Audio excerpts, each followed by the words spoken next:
Hello and welcome back to another Instagram Live. I'm Tara Bahal, founder of Loud Art Society. Loud Art Society is a non-profit organization that enhances health through art and creativity.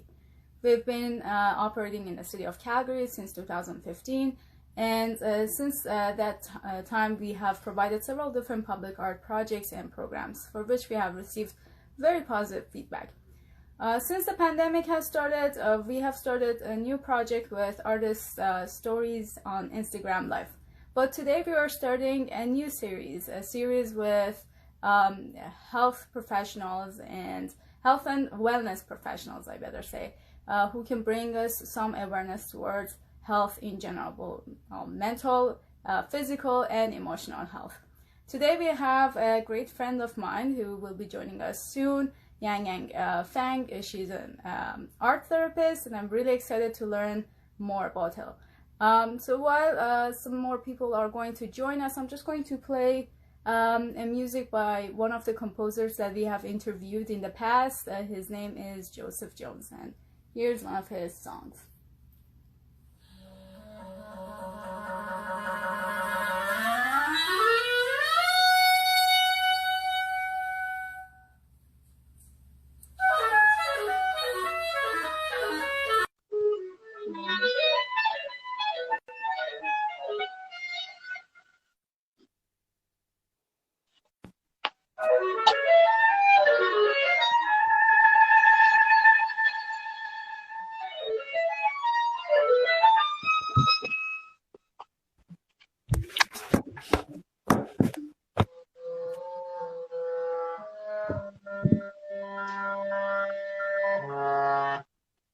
Awesome.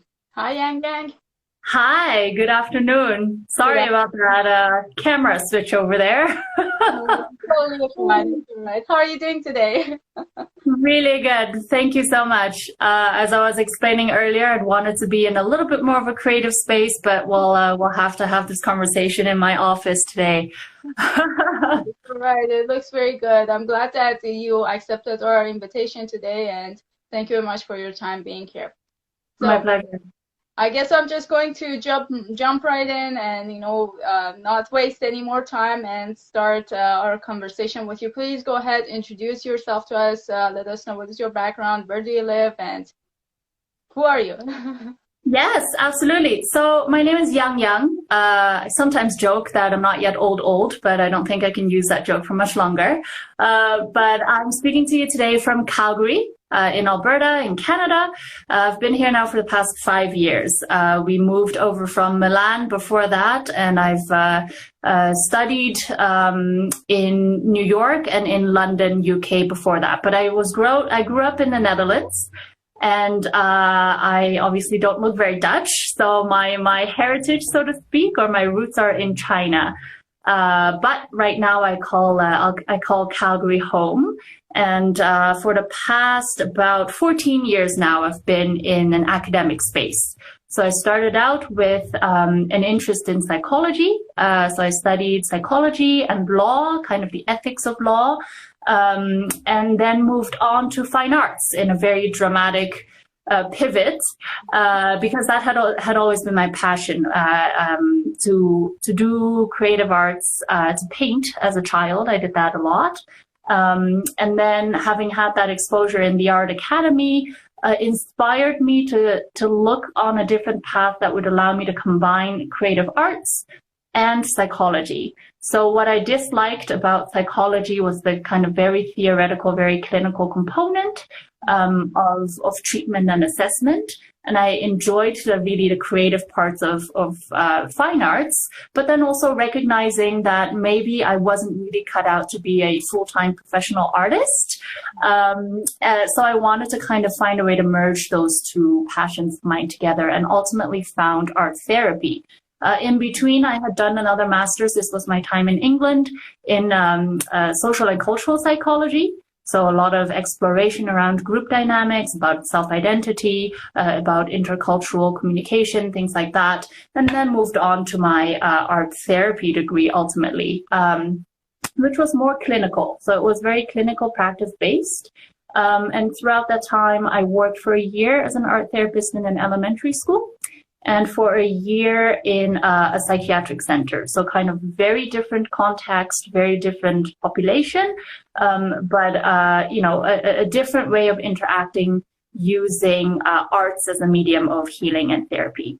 And then, due to a variety of different reasons that I won't go into too much, I wasn't able to continue practicing art therapy in the United States, given, you know, that I'm not a US citizen, and I essentially was under the requirement to return to my home country that had provided me a scholarship to study in the US.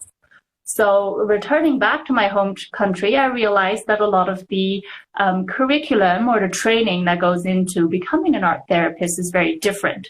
And so I found myself in a gap within the systems where I wasn't really able to continue practicing art therapy, and had to find a different way to engage within kind of the mental wellness, well-being space in a different capacity other than a therapist. And so that ultimately led me to my PhD, which is what brought me to Calgary in the past 5 years. I did an academic program within community health sciences, specifically specializing in community rehabilitation and disability studies. And through that research and a variety of different projects that I was able to engage in interdisciplinarily with other researchers and research groups, we explored a lot the lived experiences of people in general and how they navigate everyday life and the variety of different barriers within schools, within healthcare, and so on, depending on their background and depending on, you know, for instance, if they were taking care of a member with a disability, or if they were from a minority group, or if they were newcomers or immigrants. So to kind of understand the inclusiveness of our policies and practices and services in health, but also in education and in community programming, to a larger, more wide kind of population that is representative of the diversity here in Calgary. So a lot of kind of policy work is what I did, but it always came from a place of the voices of those with lived experiences, be it patients or parents or, you know, clients in some ways. So yeah, that's a little bit about myself. Other than that, I have a 2-year-old toddler and a 3-year-old dog. And yeah, that's about it for me at the moment. And of course, really, really happy to engage in this kind of new collaborative partnership with Loud Art Society and with yourself, Tara. I've really, really enjoyed our conversations over the past few months, and, you know, look forward to be doing some, you know, health and wellness related initiatives over the next little bit. Yeah, wow. Thank you so much for that great introduction. Yeah, I was just going to mention that too, that I'm actually really proud to announce that you are part of Loud Art Society as a community outreach and communications director, and I'm really excited for this collaboration and see how we can actually work together and hopefully flourish even better as an organization. And it is an honor for me. So it's great that you're here with Absolutely. Me too. So Yangyang, here, my next question to you is that I guess you kind of did touch on it, but if there is more information that you would like to share about it, feel free. The question is that how did you become interested in art therapy? Yes. So art therapy, to me, back in the day when I just started Googling it, I hadn't known that it was a field of study. I was simply Googled the words art and psychology and program, I believe. And that's how I got introduced in a very kind of serendipitous way into art therapy, not because I had experience, you know, speaking with art therapists or being involved in art therapy sessions. It was really just out of interest of combining two of my passions, which were this understanding and research into human mind and behavior and fine arts. And I thought that that art therapy was the kind of perfect marriage between these two. And that's when I started kind of looking into different types of programs and found out that even though historically art therapy started in Europe, So in the 1940s, right around after the war, where psychologists were finding that creative ways, or art, essentially drawing and painting, was a very good way for children to process traumas of the war. It allowed them to access certain emotions and experiences in ways that words were not allowing them to. And so even though it kind of started there, in Europe, in Germany, the practice currently, or the field itself, is more flourishing, I want to say, in the North American context. And so the programs at the time that I researched that piqued my interest in particular were those that had existed for the longest time, had the best reputation, and so on. And it seemed to be that those were in New York. And so that is kind of how I designed that trajectory in terms of getting the necessary financial supports for me to be able to study in the US, which is a very big cost, as I think most of us know. And so, yeah, ultimately my interest was to better understand what could be done, or what are the potentials or opportunities to engage psychology and art together in a professional way. That is what led me to art therapy. That's very well. So my next question to you is that what does an art therapist do? But like, before getting there, I'm also interested to know that how far did you actually try to follow your own passion in art before you decide that, okay, I think I'm going to get into art therapy? So it was a very difficult decision for me to drop out of the art academy because it was quite difficult to get into the first place. The way that the Dutch system works is that for you to get into art academy, you need to present a portfolio, you need to engage in some selection processes which involve not only interviews but also art making on the spot. And it's a pretty structured system in the sense that there's a lot of requirements that you have to go through in your first year of art academy, by which time you either earn or don't earn a diploma, let's say. It has a different name in Dutch, but it's a type of diploma which then allows you to, at any point in time, even if you decide to leave art academy at that time, you can go back to art academy saying, I have this diploma, I don't need to go through all of the selection process again. Being somebody that really likes to finish what I start, it was a very difficult decision to terminate that study experience. But I knew that in the first year, we're exposed as artists to a very wide variety of techniques and materials.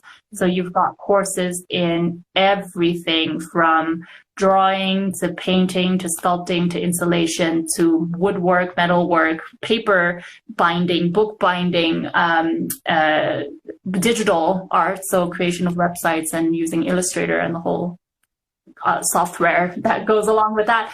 So it was a kind of very wide exposure, and it was lovely because it gave you an opportunity to explore, certain mediums that you didn't know you might liked. I always painted. Acrylic paint was kind of my go-to medium, but through that experience, I got to work a lot with clay and plaster and realized that I wasn't very good at metal or wood. But it was an absolutely amazing experience in the sense that it brought the extremes of emotion, both joy and stress. Joy in the sense that you're able to create something that you didn't think you could. And it was a way of perceiving the world in a very different way. In art academy, you're taught to look at things, objects, people, relationships in a very different way than we do in academia. But stress also, and I think we talked about this over coffee at some point, it's this idea that 30 people can get the same assignment and come out with entirely different results or products, so to speak. So it was a very different experience than writing an academic paper with the structure of introduction, methods, results, discussion, conclusion. And it was a complete, thrown in the dark of here's a piece of ballet, go interpret that in some type of form, And so there was that constant like constant friction, so to speak, in that time that I spent in Art Academy around what is good art, what are good standards, how do you get evaluated and judged for your art, which again is very different than your GPA ABC system in academia, you know, where you know that if you write in a certain way or produce a certain argument in a certain way, you will get a certain grade. Whereas in art, it was, you never knew. You never knew. And so for me, that was very stressful. But then on the other hand, also really engaging. Sorry, I divert from your question. The reason that I did not continue to pursue it was that I knew within, you know, spending another 4 years to get a second bachelor degree didn't necessarily seem like the right investment at that time in terms of career move. Because I knew I was very good in the psychology bit as well, and I was a bit hesitant to let it go at a bachelor level. I knew I wanted to continue to pursue master's education, and that's how I kind of decided to ultimately draw the fine arts piece into a more scientific realm, if you will. I hate kind of putting it that way, but you know, how can I practice fine arts in a way that would allow me to also combine research and psychology? Mm-hmm. So ultimately made that decision before specializing into, because the second year of Art Academy is when you start to decide if you want to continue as a 2D medium artist or 3D. And, you know, I knew that from year 2 onwards, people would have to get extra involved and specialized in their trade ultimately, right? And so it was the right time for me to stop there. I think that was a very good experience for you anyway, just to get an idea, and at the same time gaining the type of insight that you need to make the right decision for yourself and your career, and as well as, you know, how you're going to continue even your passion for art, because I'm sure you're still somehow practicing art and you're not completely like, you know, staying away from it and never looking or taking, I don't know, a brush in your hand and start painting if the opportunity arises. So that's great. So now tell me about what it is that art therapists do. So art therapists, and right before I get into that, there is a kind of logistical component, if you will, to art therapy, because if you do decide to pursue an art therapy degree, typically the requirements to get into there will involve X amount of credits, both in psychology and in fine arts. Okay, that's great. And so it is a kind of requirement that you need to have, you know, done specific courses in both of these fields in order for you to be able to get accepted into an art therapy program. And people can kind of do that in the North American context, where if you're a major in, you know, the arts, you can also take credits in engineering or in whatever other types of departments and faculties. Mm-hmm. That was not so much the case where I got my education in the Netherlands. It was you select your major, and that's kind of, you know, what you would study. There's little mobility laterally for you to kind of do, especially because Art Academy is not considered a university, it's considered a type of college. So you couldn't really do credits between kind of different types or levels of institutions.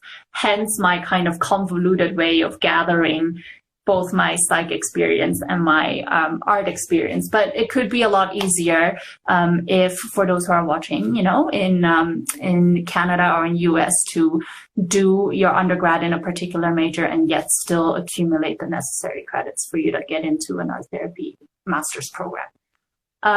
So that said, what does an art therapist do? Essentially, most people, I think, are quite familiar with this idea of therapy, where you would have 50-minute sessions every week where you would go speak with your counselor or with your therapist and work through certain objectives that you set together, be it a specific emotion, be it a specific relationship, be it whatever that is challenging you or you're having issues with at that time.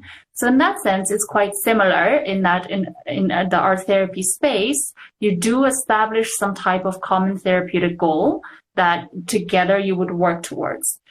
The difference within art therapy, I would say, is that you're exposed to a variety of different nonverbal mediums that would allow you to maybe tap into some of the issues and emotions and ways of expressing that you wouldn't be able to verbally. And so what an art therapist does is they can either use a variety of established types of assessments to say, hey, how would you draw a person picking an apple from a tree, for instance, or how would you depict the door of your house? Or, there are some assessments for children as well, where there's like a 3-type component where they would do something in pencil, or they would do something in clay, and where they would do something in paint. So there are many different types of modalities and assessments or directives, if you will, that an art therapist can present you with, that you would work in.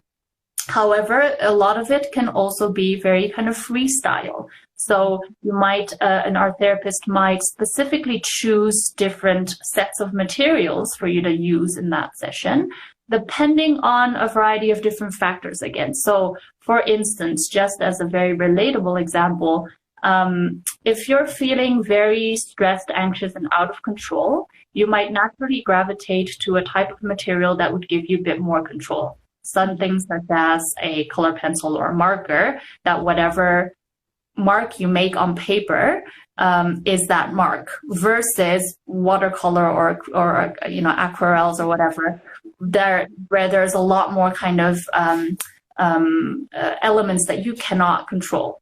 And so for different types of situations, for different types of times and feelings and contexts, an art therapist might decide to choose or present you with different types of materials. So what the art therapist does essentially is to guide you through this process of art making, and through this process, not necessarily teach you. It's not about teaching you to make art in a kind of aesthetic way or whatever. There is an expectation that art therapists have that level of expertise, so that if it is let's say, objective of the client to kind of be able to produce better art, or to be able to portray something in a way that they would wish to portray, that the art therapist can help and guide that process. But overall, it's more guiding a process of self-awareness or conscious making of, let's understand together what is being depicted here. If somebody makes a drawing, we're not going to analyze and say, oh, well, you use these colors, or you drew these shapes. That would probably mean that you're depressed. Like it's not like that. It would be more, understanding how you approached that, that artwork. Were you hesitant, or were you confident, or did you start, very small, or did you want to work very big? All of those different transactions can be indicative of some of the ways that you might relate to people, or that you might relate to a new assignment or a new experience. Right? And then through all of those conversations that you then have together, processing the art that you did make, you can learn a lot more about what it is that person is dealing with. So I'll give you a concrete example. Sorry, my answers tend to be very long, I suppose. But when I was working in that elementary school, I was working with children from grades 1 to 6. So they were quite young. Especially those younger ones that were 5 or 6 years old, they weren't really necessarily able to use words to say, this is why I hit Johnny, or this is why I felt really angry today and I punched that kid, right? Like they just kind of engage in that behavior without really understanding, what it is that instigated that, or what is happening in their life that is making them feel that way, that they need to, behave in a specific way. And so through one of the processes where I was working with a 6-year-old, he was essentially, and we learned this only through this collaborative, trustful relationship that we were able to build time and time again, to basically show me some let's say, issues he was having at home. So he wouldn't say, I'm mad at dad or I'm mad at mom because they did X, Y, and Z. But you could definitely see that with the arrival of his younger sister, his place in the family had shifted. Yeah. He was getting a lot less attention. He was not given any decision-making power over anything. And so when we were in this art therapy space and playing a game that involved throwing dice, and him losing because of the unfortunate dice throwing that I just happened to throw larger numbers than him, he felt compelled to cheat and take over the dice and keep throwing these dice until, you know, he was making progress and winning in that game. And instead of saying, well, you know, that's not how you play this game, we explored this notion or this idea of, you know, why do you want to win? Why do you feel compelled to win, to keep throwing these dice, right? And for 6-year-old to then respond with, because I lose every other time with everything in my life, that is a key insight, I think, that can only come out through this kind of therapy space and allowing the child to feel safe to express themselves in such a way that, you know, allows him to also see, okay, you know, I don't have control in my life. I would wish that I have it more. And then to use this insight essentially to then speak with teachers and parents moving forward and how we can best support that person. So yeah, our therapy can be play, it can be talk. Okay. It doesn't have to necessarily involve art, but in many ways it would basically present the person with a medium through which they can translate something internally and put it external that is in a visual way rather than words that kind of just dissipate into air, right? There's something very powerful about seeing a concrete thing that person has made, and for them to look at it and kind of identify with what's being presented there. So it's just more like an extra language to use if it's necessary. Right, because I think as human beings, we communicate in so many different ways, and only a very small portion of that tends to be verbal. We rely on it heavily because we're, as a society, you know, exposed to it the most. But there's a lot of deep meanings that can be communicated without words, absolutely. Through dance, through music, through art, through all of these ways that we're not as trained institutionally to participate in, for sure. Yeah. Body language is like 70%, they say. So. Right? Yeah. And that's why it makes it so hard that everything is on Zoom now, and you know, things where you cannot really see the expressions as well, or with masks, you never know if somebody is smiling or cringing. Oh, that's interesting. Thank you very much for that great response, and it was a really good example too that you brought up. Okay, so here's my next question to you. I guess you kind of did touch on that too, but I was wondering and I was interested to know that does an art therapist produce art as well? Typically they do. Not necessarily and not always in the session, but they can. There is a lot of kind of theory and analysis that can go into this idea of, you know, who you should prioritize in that session, right? So whereas as our therapist, you're trained to spend that hours exclusively dedicated to the other person. And if you are then to make art, and maybe it serves as some comparison or some, obviously, unless you're working with professional artists, you're probably, as an art therapist, going to be making quote unquote more appealing artwork. And it's not meant to be a comparison in any way. However, sometimes you would work together on the piece. Like I said before, some children, especially, if they're unable to make a structure stand up and that's what they want, you know, to build, then you might support in gluing and taping and doing whatever it is that's needed to create that thing that they have in their head. But in their spare time, a lot of it, we would call it reflective art making, or as a component of self-care, essentially respond to a particular experience or particular clinical relationship using art, right? So part of your training as an art therapist involves writing very extensive process notes. And what that means is pages and pages of processing a 50-minute interaction with somebody, right? So really delving very deep into that introspection of, why am I feeling a particular way with this person? You know, sometimes, you engage with someone and you feel very energetic, and sometimes you're just like lethargic, right? And, excuse me, it doesn't have to be, it's nobody's fault, right? It's not, that's not the point of it. It's more just understanding why it is that certain people make you feel a certain way. And that is part of your self-understanding as well. I think we all relate to people differently. Some people call it introvert, some people call it extrovert, whatever it is, or your personalities, or if you vibe together, or if your energy relates to one another, whatever it is, however people want to describe it, we relate to people differently with different people, right? And so the part of that process note is understanding, okay, when I did this, that person responded in such a way. Why would they respond to this? Or why did I even do this action? Right? What propelled me to want to know more about their childhood relationships or whatever it is. So you've got, maybe 7 or 8 pages worth of processing every dynamic that takes part in that relationship. And it's sometimes that would require, in addition to just writing about these reflections, we would make artwork as well.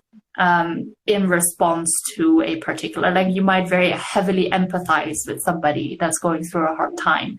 And you might feel sad about that, right? And so sometimes you can process that, making a piece of artwork that can carry that emotion for you so that you don't have to carry it inside of yourself. And then most art therapists, I wouldn't consider myself as one of them, but many are amazing artists.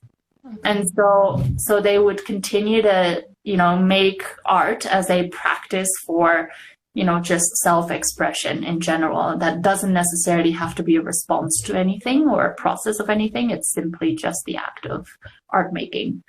So yes, it is a big part of art therapists' lives. Good to know. I wasn't sure about that, because it sounds like half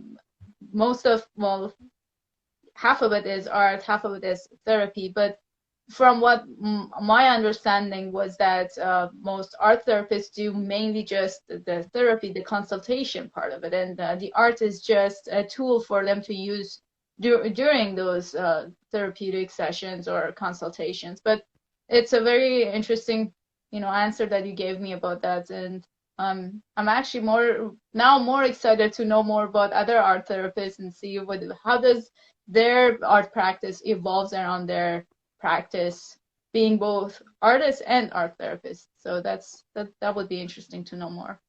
Yeah, I think it's a very human thing. So when you mentioned this kind of half art, half therapy, but it's 100% of being human and processing all of life, like all of us do. And some people process it slightly differently. Some people prefer going to the gym. Some people prefer just watching a movie. Some people prefer eating something nice or whatever it is. I think for also many people, art can be that outlet to provide, be it relaxation or introspection or mindfulness or whatever it is that you need in that moment of time. Right. No, I agree. So here's my next question to you. Now that we have talked about art therapy a little bit and what art therapists do, what is your perspective on art and creativity in general? My perspective?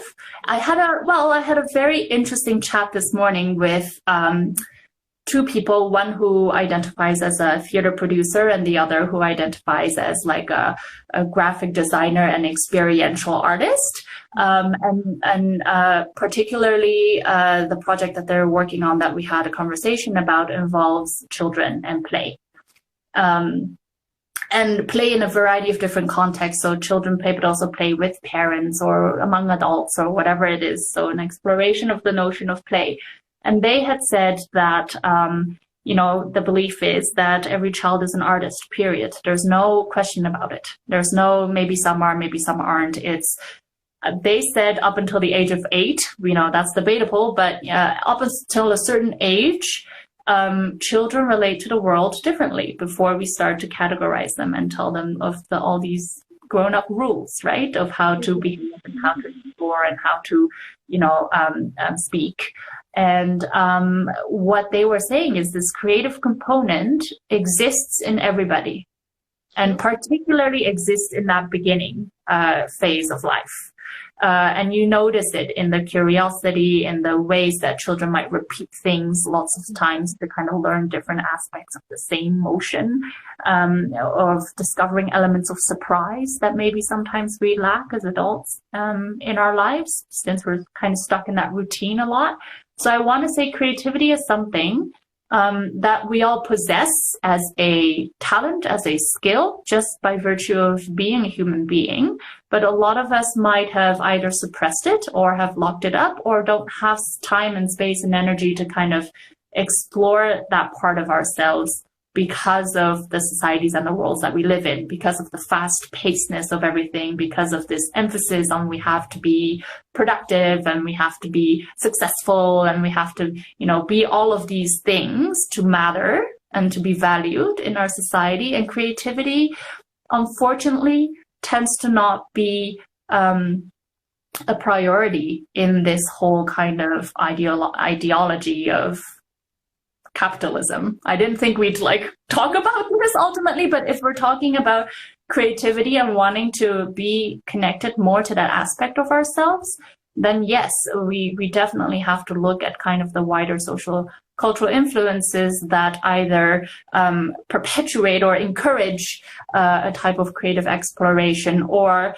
that dampen it. And, you know, unfortunately, as I see it, just practically speaking, when we're offering, let's say, our therapy at the time when I was working in the school, you would pick that child up from their classroom, which means that they wouldn't participate in a particular subject, and you would offer that session in place of them doing that subject. And it would almost always be in a subject that is considered less priority. So I would never pick up a child when they're doing math, or when they're doing science, or when they're doing maybe English and literature, but I would pick them up in music, or I would pick them up in art, or I would pick them up in, you know, the subjects that are traditionally bureaucratically rated by our educational system to be less important. And so, yeah, and I see that if this is the structures in which we live, then over time, we're going to be prioritizing different skills and different, you know, things in our life that may or may not be related to creativity, and mostly they are not. I know for a lot of people that isn't the case, and so I don't want to generalize, but when we're speaking about creativity and this being a fundamental human essence, many people might not see it because of the ways that we've grown up into these societal structures that don't necessarily prioritize creativity. No, that's true. I completely agree with that, actually. Yeah, or government funds. When they cut funds, it happens in the creative sector all the time, in the arts, right? And yet it is so important, the art and cultures component of city and community life. And yet those are the aspects. And unfortunately, right now, also education and health are being cut. So I don't know where our priorities lie, but, you know, it is... you know, most people won't even be surprised if it's the arts and cultures that are getting their funding cut first, and that is unfortunate. That's true, yeah. And I still, even with that, I still see sometimes going through the comments on some of these news about arts or anything like that, people leave such negative comments, you know, in regards to, well, yeah, we should cut the arts, or like arts, why are we spending so much money on the arts? And still, that's not even enough, yet again, getting another cut from it. But anyway, let's not get away from our topic here. So, Can you please tell us a little bit more about if someone decides to see an art therapist, how often they must visit to see or notice any benefits from it?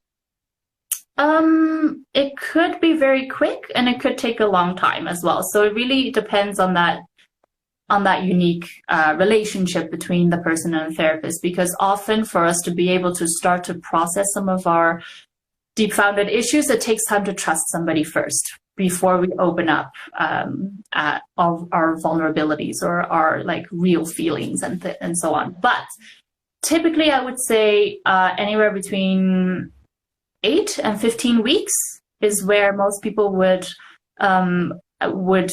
tangibly feel a benefit. However, that said, it can go lower just because, again, of the medical climate we have around insurances only covering a certain amount of sessions. Our therapists also have had to find ways to, quote unquote, become more effective and more efficient in a shorter amount of time. But the traditional, the historical roots of art therapy lie in psychodynamic theory, which typically are like a longer time exploration and longer relationship than a cognitive behavioral therapy space, for instance, that is very much, these are the objectives, chop, chop, chop. If you do this type of assignment or homework, then you will arrive here in 8 sessions. So lots of debate is happening about, the scientific nature of, how effective a particular methodology is. But I would say, it depends on the person, but roughly around that 8 session to up to 15 session. Again, I've sometimes worked with people only 2-3 sessions and sometimes have done that for a year. So it's all dependent on kind of the availability, the willingness of that person, as well as just very real factors such as who's going to pay for it, right? In the case of a school, that's wonderful. Children can access it for free for a full year of time. But maybe in a private context, that's not, we don't have resources to pay for that, right? And again, it depends on where you are. Some places, some states and provinces will have insurance that covers art therapy, and some places you don't. In Alberta, typically you don't, because our therapy isn't a registered or certified profession as it is in some of the other provinces. And so the art therapists that I have spoken here in Calgary or in Alberta typically would have to get a credential or designation either in social work or in psychology or in some other type of registered profession where they can then do art therapy but bill it as something else. Just to have that access for people who have health benefits that covers, some type of mental health provision. So yeah, those are kind of the different bureaucratic challenges, so to speak. But if it's just up to if everybody could access art therapy as a resource and really be kind of curious and engaged in that process, then it shouldn't take a whole lot of time before people experience a shift in themselves. Awesome. Just let me quickly check our time here. We have still about 17 minutes left. Okay, let's rush through the rest of it. I don't have a clock actually here, so I'm glad you reminded us of how much time we have left. So I have other questions I wanted to ask, but now that you mentioned about the time that it takes to see the benefits, but typically, who are the clients for art therapy? Are they only children or adults also do consider it? Everybody. So typically, I suppose the misconception is that art therapy or arts are only for kids. And obviously there are kind of very straightforward benefits for children, kind of maybe quicker or right away, just because they have less defenses around art making and less defenses around maybe sharing some of the things that they're going through, rather than adults. We tend to rationalize a lot more and kind of, take a longer time to establish that trust. But art therapy, honestly, it has been in some of the places where it's more structured. It's offered in long-term care facilities. It's offered in shelters. It's offered in homes where transitional homes. It is offered in the prison, so the justice system, and offered in schools. So really, it is a kind of very big, wide variety of people from any age group. There's some really good work being done right now with regards to art therapy with people that have Alzheimer's and that tend to be more elderly, right? So the age really isn't a factor at all. And I have known people who are senior executives in large global companies that you wouldn't necessarily pin as somebody who would go to art therapy or even benefit from it. And yet I know some very concrete cases of people in those types of roles that are maybe in their, mid 50s, white males, the very kind of stereotypical of that's not the creative kind, and yet still very much benefit from art therapy, right? Given that opportunity. So there really isn't a particular population or age group that art therapists can be beneficial to. Great. Well, thanks for sharing about that. So I guess you kind of did mention on that too. I'm just going to skip one of my questions. The question was, how does art therapy improve mental health and well-being? But I guess you just go through each case by case pretty much. So you just talk to each client separately and see what are their issues. My next question to you, though, would be, what are your recommendations for those individuals who want to become art therapists?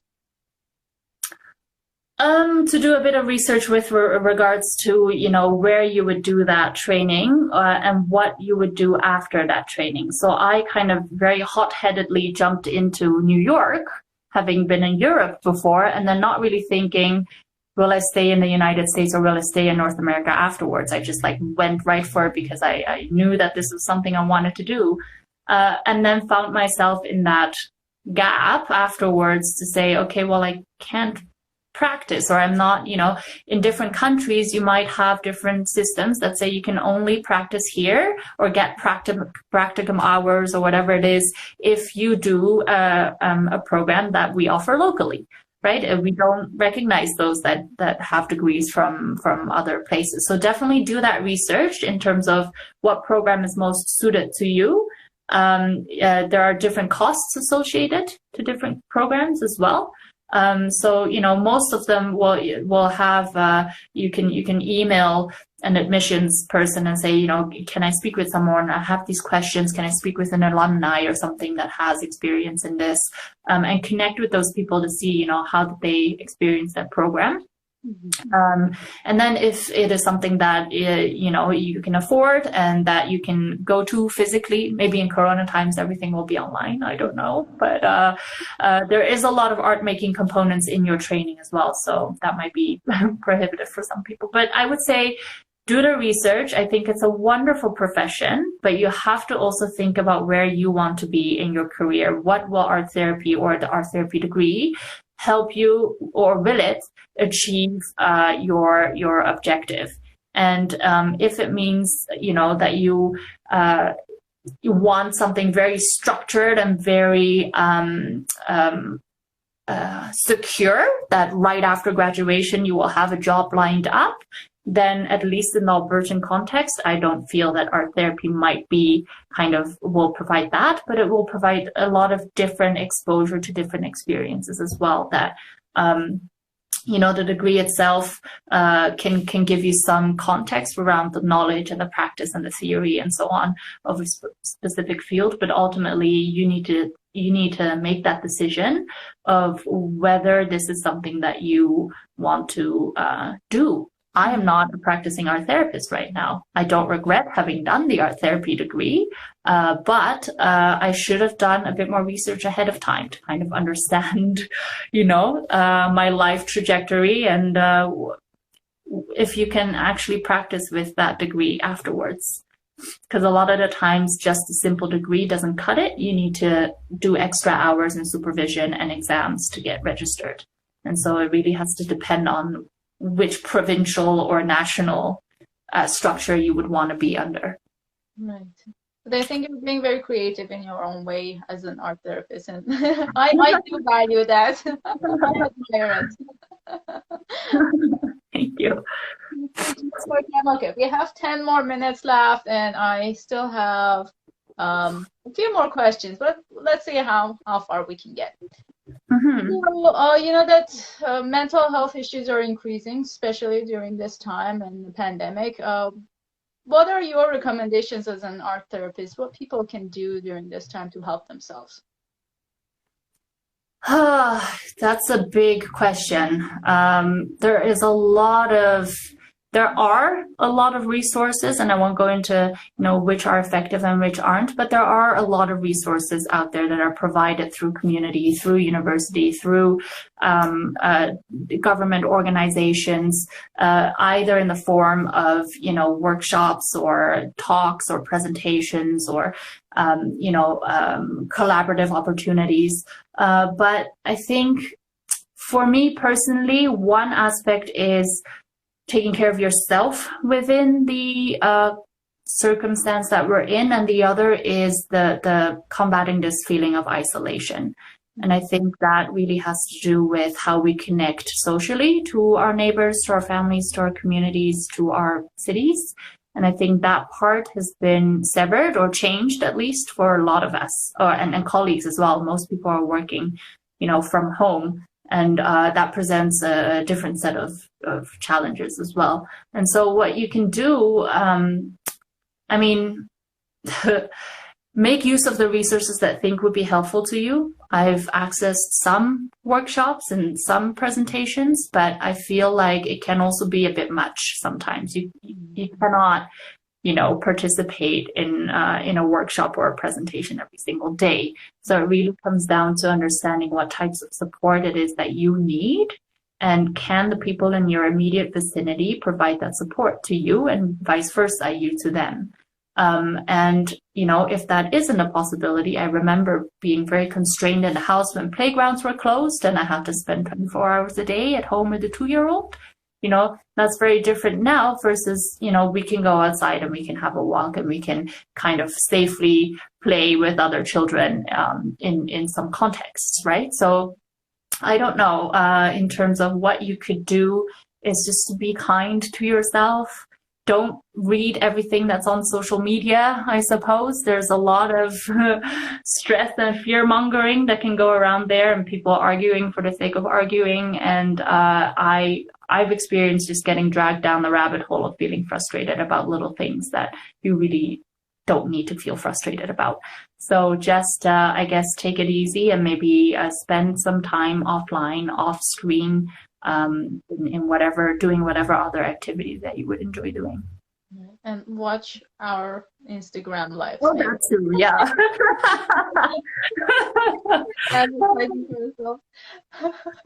All right, let me see how much more time we have. Okay, we have 7 more minutes left. Sorry, I keep repeating this. I don't want to cut you off while you're talking. So, I have 3 more questions left. I'm just going to ask my last question first, and then if we have more time, maybe we get to those 2 other ones. My next question is that what are your thoughts on louder society and our activities?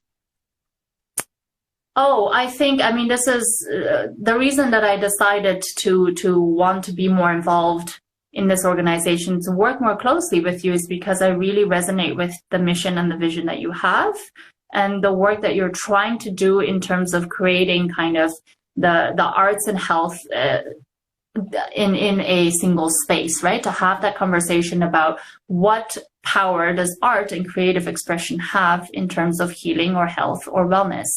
And I think there are lots of opportunities that can, beyond just these types of conversation, and exploring kind of philosophically what the relationships might be between something like public art and public health.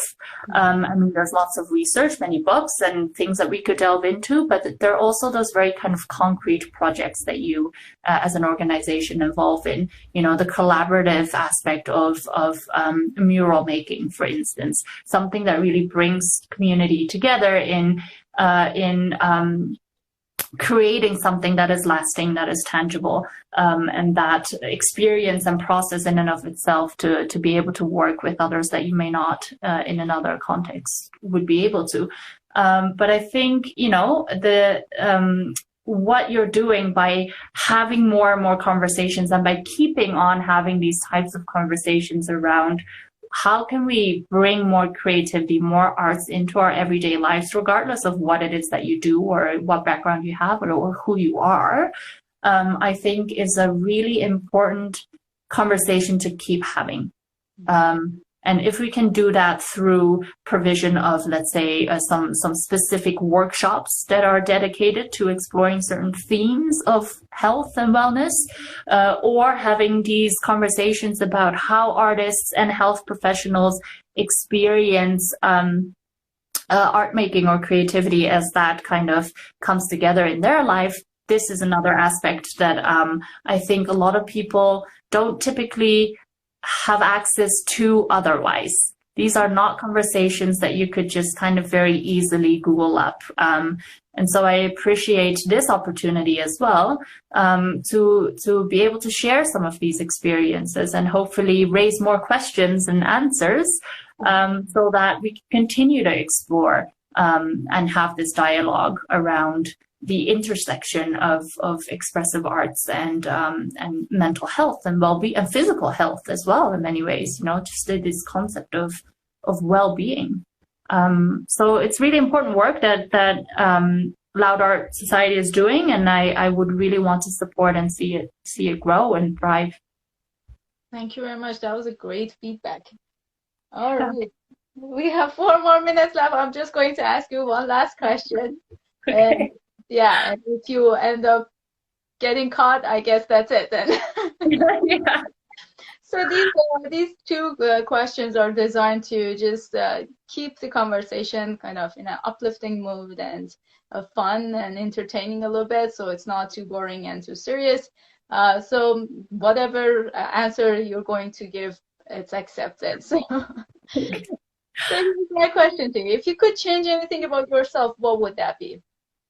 If I could change anything about myself, I wish you had asked that superpower question instead. Maybe the 2 can kind of be converged. I was thinking yesterday, this is very random, but we were watching the movie, a Marvel movie, Captain Marvel. I hadn't seen it before, and I heard it was, pretty good and whatever. So started watching it, and I started to think about superheroes. And superheroes are actually a theme that we often, or the hero's journey rather, that we often explore within art therapy as well. But that aside, with regards to kind of superpowers, I thought, what would make me even happier, if I had the skill to do a particular thing. And there were many. I thought, it would be lovely to be able to communicate in all different languages, so that you can speak with people from places where you would never be able to communicate with otherwise. Or it would be lovely to be able to speak with animals, or, some type of other living being that we understand so little about. It'd be wonderful to be able to time travel, not to change anything, but just to witness what's happening at different times in history. Did we get it right? What things made it worse, what things made humanity better, whatever it is, there are lots of so-called superpowers, I suppose, that I would have loved to have, but it all comes down, I think, to this understanding or this willingness, a curiosity about how we relate and coexist with one another. How do we, in our own individual bubbles, but also, wider networks, how do we exist with our friends and our colleagues and our family and strangers? How can we enhance that type of empathy? And the reason that, it would be great to speak with people that you don't know the language about, or with animals or whatever, is to really understand, where do we meet each other? What is it that we can have common ground about, and that we can kind of, that provides both people with a meaningful experience, or both parties rather. I often look at my dog and I wonder what he's thinking. But, it comes down to that empathy component. And I think we need that more, especially during this time. And I think art can be a vehicle, or creative expression. It doesn't have to be fine arts or visual arts, but creativity can be one vehicle for us to enhance that piece of empathy among each other. Yeah, we have 15 seconds left. I'm just going to take the opportunity to thank you so much for your time and joining us. I will talk to you later. Have a wonderful day, everybody. Thank you, Tara. Bye. Bye.